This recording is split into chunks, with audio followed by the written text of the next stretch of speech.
Hello, and welcome to Evolve. I am your host, Jamil Khoury, Arabic pronunciation Jamil Khoury, founder and director of Polycultural Institute, the think and create tank of Chicago's Silk Road Cultural Center. Today's episode of Evolve marks part 4 of our Rebuilding Syria collection. It is titled The New Guy in Charge. By new guy, I am referring to Syria's interim president, Ahmad Al Sharaa, also known as Abu Muhammad al-Jolani.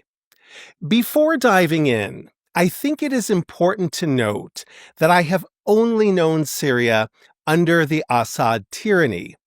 I have not been to Syria since Bashar al-Assad fled to Moscow on December 8, 2024, and have no personal on-the-ground experience of what's been unfolding in Syria during this period of dramatic change.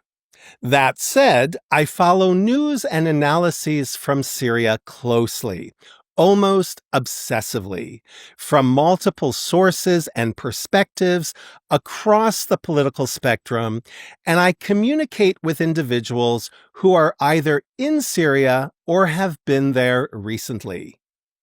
It also bears mentioning that the Syria I knew was an incredible and extraordinary country despite the previous regime. In my admittedly biased opinion, Syria was by far the best country in West Asia, the heart of the Levant, and Damascus was hands down the best city, with Aleppo a close second. But how could that be in the face of so much oppression and brutality? Because in spite of everything, the Syrian people maintained their dignity and humanity. Authoritarianism may suppress people, compromise, and distort people, but it cannot take away their souls. Across half a century of dictatorship, Syrian culture and intellectual life were not only preserved, but also expanded. I expect that to continue. Regimes change, people persevere, people create. And realities on the ground inevitably shift, sometimes in the most profound ways. On May 13th of this year, U.S. President Donald Trump announced in Saudi Arabia that the U.S. would be lifting its devastating and crippling sanctions against Syria, versions of which have been in place since 1979. Lest there be any confusion, those sanctions punished the Syrian people, not the despots who ruled them. Thank God they are being lifted. For Syria and the Syrian people, this is huge. But does the fall of Assad and the lifting of sanctions mean Syria is free? From most accounts, it's a lot freer than it was. Few things have given me more hope, more joy, inspired more awe than the hundreds of YouTube videos featuring Syrians of all ages speaking their minds freely. That was unthinkable under the old regime. You'd be arrested, you'd disappear, and worse. So there's a lot to celebrate. But is Syria free from ideological absolutism and state terror? Frankly, it's too early to tell. The signs are both troubling and encouraging. Which brings us back to Ahmad Al Sharaa. Al Sharaa was named Syria's interim president on January 29th of this year. A quasi-legislative body called the Syrian Revolution Victory Conference, comprised primarily of militia leaders who had fought against the Assad regime, selected Al Sharaa for the role. He did not win a popular election. There was no election. From what we're told, there will not be an election for at least 5 years. More on that in a future episode. Whatever the circumstances surrounding Al Sharaa's ascendancy, many are heralding the advent of a new era, one that promises freedom, prosperity, accountability, and transparency. Others argue that one brutal dictatorship is simply being replaced by another. Obviously, I'm rooting for the best-case scenario, but I cannot ignore some worrisome facts. To put it mildly, Ahmad Al Sharaa has a disturbing past. It's not exactly the pedigree I'd be looking for in a leader, but again, the jury's still out. Al Sharaa cut his political teeth in the militant Islamist and jihadist ideologies of Al-Qaeda and its Syrian affiliates Jabhat al-Nusra and Hayat Tahrir al-Sham. These are extremely violent terrorist organizations, the latter of which can be credited in part for the ultimate fall of the Assad regime. The portfolios of these extremist groups include public beheadings, stonings, and whippings, abducting women and girls into sexual slavery, burning, looting, and blowing up churches and monasteries, Shia holy sites, mosques, synagogues, and archaeological treasures, enforcing rigid gender segregation, and imposing draconian dress and appearance codes for women and men, none of which constitutes acceptable training grounds for state leadership. There are reasons Al Sharaa spent 5 years in a U.S. prison in Iraq, and until recently had a $10 million bounty on his head by the U.S. State Department as a specially designated global terrorist. Ahmad Al Sharaa is linked, directly and indirectly, to thousands of Syrian and Iraqi deaths. Or as an Iraqi acquaintance recently asked, "Do you have any idea how much blood he has on his hands?" Honestly, I don't. For the record, that blood on his hands includes American blood. I do not know the specifics of all the atrocities committed by Ahmad Al Sharaa as a terrorist insurgent. I shudder to imagine. I do know that Al Sharaa has never publicly repented for his war crimes, nor has he condemned his murderous comrades, many of whom still serve at his behest. I also know that in a 2014 interview, Al Sharaa waxed poetic about a Syria ruled by Sharia law, Islamic law, with no place for Shiites, Alawites, Christians, and Druze. In other words, he endorsed genocide. Perhaps he is proud of his past. Perhaps it was all part of his political education. Perhaps it was worth it to overthrow Assad. Whatever the case, if he is Syria's president, Syrians deserve a full accounting. Al Sharaa swapped his rebel garb and unwieldy beard for a suit and tie and a more elegant and coiffed demeanor. And he's saying all the right things. He's articulating a vision of a Syria that is economically robust, lawful and just, inclusive and pluralistic, socially cohesive, culturally dynamic, a global magnet for investment, a premier tourist destination, a Syria that works for all Syrians, music to my ears.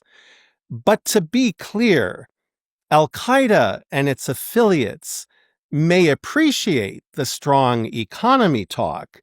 They're chomping at the bit to enforce their definitions of law and justice, God forbid, but they are virulently opposed to all the other stuff. In the previous part of this collection, I made the case for centering the Syrian mosaic, Syria's rich ethnic and religious diversity. Jihadist ideologies are at war with the very concept of a mosaic. There's room for only one religion, Sunni Islam, and only one interpretation of Sunni Islam, theirs. All other interpretations within Sunniism, and there are many, are delegitimized and apostatized. In the Islamist worldview, a mosaic is a political and theological anathema. Pluralism, diversity, and equality are heresies to be obliterated. Those deemed non-believers or infidels must be forcibly converted or face enslavement or death. I am not being hyperbolic. The war fronts are legion. Jihadism, Salafism, Takfirism, and Islamism are intersecting dogmas and practices that negate human liberty.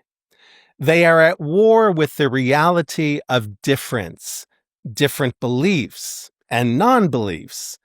They are at war with women and women's bodies. They are at war with gay people and gender nonconformers. Their entire ontology and cosmology are at war with education, science, and art, with the pursuit of truth, personal freedom, and individual will. No, I am not a fan of these ideologies, which pose the single greatest threat to peace and well-being in West Asia, North Africa, and beyond. Interestingly, upon meeting with Al Sharaa in Saudi Arabia, President Trump referred to him as a great young attractive guy. He called him a fighter with a very strong past. He went on to say that Al Sharaa's got a real shot at pulling it together. Now, was Trump responding to credible intel? Was he looking to broker a deal? Was he placating his Gulf Arab and Turkish interlocutors? Or was he simply being played? We don't know. But Al Sharaa did respond positively to Trump's prompt about Syria joining the Abraham Accords. Basically, a narrative has emerged asking us to believe that Ahmad Al Sharaa has pivoted from sectarian violence and militancy to pragmatism and good governance.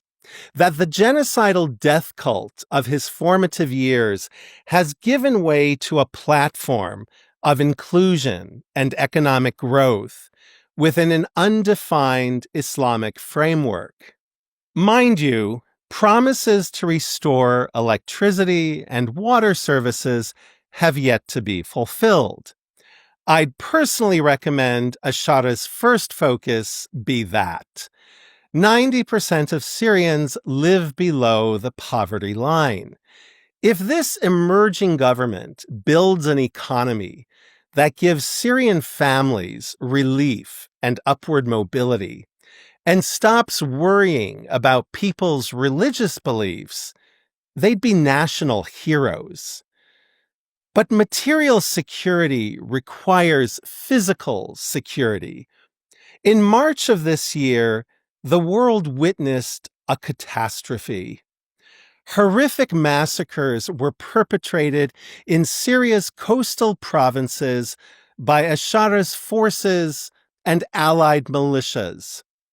It is estimated that anywhere from 1,000 to 10,000 innocent, mostly Alawite Muslim civilians were dragged out of their homes and brutally killed.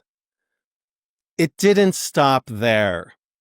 Sectarian attacks against the Druze community were carried out in April and May, resulting in the deaths of over 100 people, both civilians and Druze security forces. The Alawite and Druze victims were derided by their uniformed killers as heretics and pigs. To Al Shara's credit, he did condemn the sectarian slaughters and promised investigations. It is unclear whether investigations are actually taking place. But we are seeing a tendency in which every time sectarian violence rears its ugly head, Al Sharaa blames it on rogue elements within his broad Islamist coalition that are somehow operating outside his control. Is this a version of let the crazies do your dirty work and then distance yourself? I don't know, but it's not going to cut it. In the months since Al Sharaa assumed power, we've heard stories of homes and properties belonging to non-Sunni Muslims being confiscated, of non-Sunni women and girls being kidnapped and sexually assaulted, of militiamen driving vans through Christian towns and neighborhoods, blaring threatening and incendiary messages over loudspeakers, of women being stopped on the street and questioned as to why their hair isn't covered, of men and women being detained and interrogated about their marital status simply for holding hands. None of this is good. None of this bodes well for Syrians. None of this points to a positive future. It needs to stop. President Al Sharaa claims to have evolved in his thinking. He's purportedly softened his past positions and broadened his perspectives. I hope and pray that's true. Some insist that a leopard cannot change its spots, that you can take the boy out of Al-Qaeda, but you can't take Al-Qaeda out of the boy. I don't want to be that cynical. From everything we can discern, Al Sharaa is clearly very intelligent. He's not a dullard like Bashar al-Assad, the psychopathic Nepo baby. He's a strategic and methodical thinker, a man with a vision he has yet to fully disclose. Maybe Al Sharaa has experienced a dramatic transformation, a road to Damascus moment. However, it is our duty to question whether this reinvention signifies genuine, deep-seated change or a cosmetic rebranding effort to curry favor with the West and key regional players. I want desperately to give Ahmad Al Sharaa the benefit of the doubt and a healthy dose of grace, no matter how ominous his past. I want to believe he's turned a new leaf. More so, I want him to be a good leader. I want him to be a great leader, a transformative leader. Why? Because I want the absolute best for Syria. I want Syria to succeed, to be the global crossroads it once was. But violent attacks against vulnerable communities and harassing women do not match the lofty rhetoric. To the contrary. Yes, I believe people can change. We are all capable of changing. I also believe actions speak louder than words. The fact that Sharaa appointed a 23-member cabinet that includes only one woman and one Christian, and they are both the same person, is concerning. There's not one Muslim woman in the cabinet and no other Christians? Why? We all know that religion can be a source of tremendous good.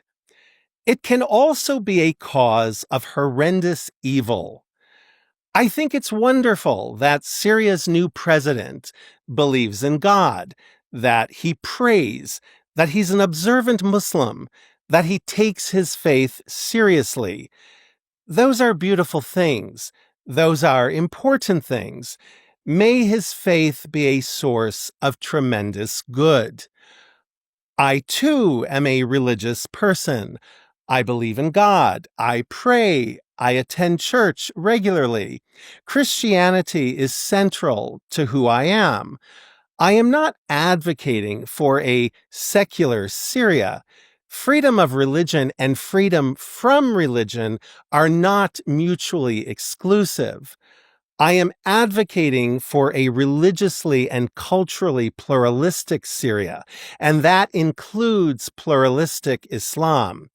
I would like for Ahmad Al Sharaa to advocate along similar lines, God willing.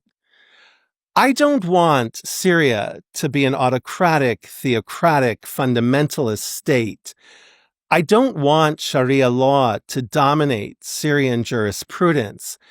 I don't want Syria to be another Iran or Afghanistan or Libya, another failed state from which people flee. Interim President Ahmad Al Sharaa, in the unlikely event you are listening, please prove my skepticism and fears wrong. Please work to build a Syrian state that is innovative and free, not restrictive and bullying. Your job is to help Syria become the critical and contributing member of the community of nations it is meant to be. Will Sharaa be worse than Assad? Probably not. But that's as low a bar as it gets. I want a high bar. On that note, thank you for joining us for this episode of Evolve. To learn more about Silk Road Cultural Center and Polycultural Institute, and to support us with a donation, please visit us at silkroadculturalcenter.org. If you enjoyed this content and want to help us expand our reach, please like, share, and subscribe.